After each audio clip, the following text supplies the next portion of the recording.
Halo teman-teman, kembali lagi bersama saya Muhammad Ihsanuddin Athohir, mahasiswa Fakultas Ekonomi dan Bisnis Universitas Swadaya Gunung Jati, Prodi Manajemen.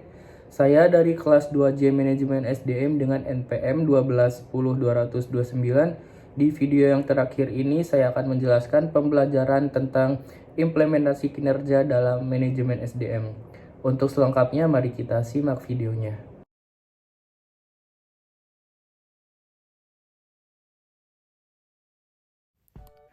Di sini ada tingkat kinerja.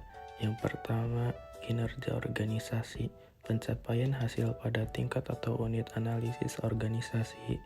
Kinerja pada tingkat organisasi ini terkait tujuan organisasi, rancangan organisasi, dan manajemen organisasi.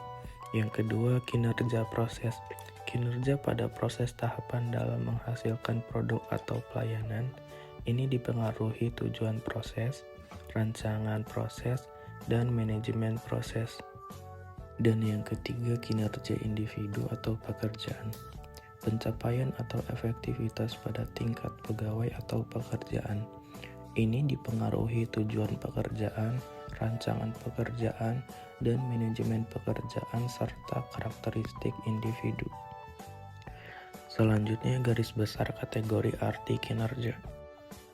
Menurut Bernardin 2001, kinerja merupakan catatan hasil yang diproduksi, dihasilkan atas fungsi atau aktivitas selama periode waktu tertentu. Kinerja sebagai hasil, bukan karakter, sifat, dan perilaku.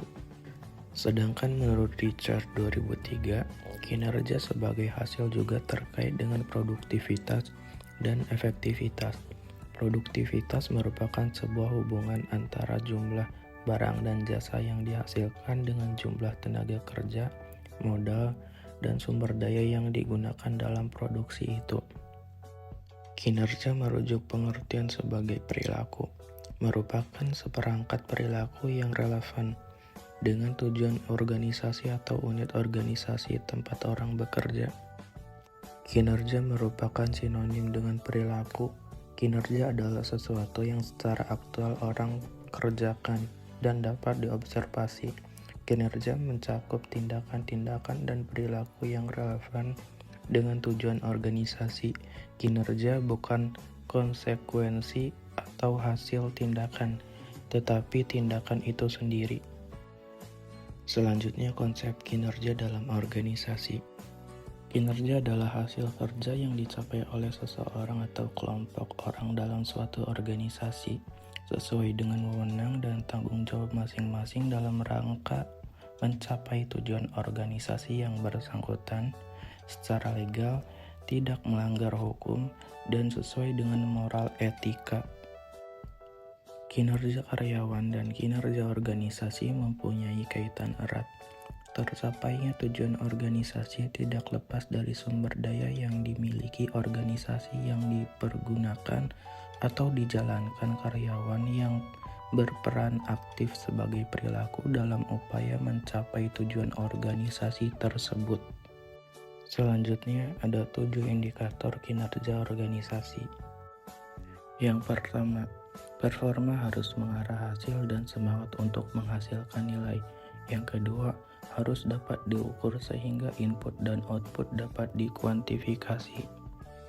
Yang ketiga, unit dan personal yang diukur kinerjanya harus memahami metode penilaian dengan penjelasan minimal. Yang keempat, hasil penilaian dapat dikomunikasikan segera. Yang kelima, tersedia mekanisme penggabungan hasil penilaian kinerja dengan feedback dan learning. Yang keenam, terhubung objektif dengan kebijakan insentif dan kebijakan pegawai. Dan yang ketujuh, bersifat seimbang antara orientasi keberhasilan jangka pendek dan panjang.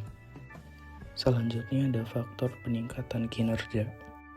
Untuk pendorongnya ialah audit modal intelektual, memerlukan tim yang terdiri atas ahli strategi, organisasi, keuangan, SDM, analisis pengetahuan, properti intelektual, dan pemasaran. Untuk penghambatnya adalah sulit mengidentifikasi hubungan langsung antara inisiatif manajemen pengetahuan dengan performansi perusahaan. Manajemen biasanya meminta indikator kasat mata seperti dampak terhadap performansi keuangan dan operasional lainnya.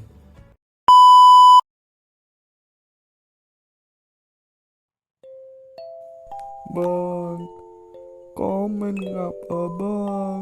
Like-nya mana bang? Jangan lupa subscribe bang. Madrid udah dibantai 4-0, masa kalian tega bang? Jangan like, komen, subscribe bang. Bang, aku butuh subscribe-nya bang, sama like, komennya juga bang, sebanyak mungkin bang. Bang, Madrid kalah bang.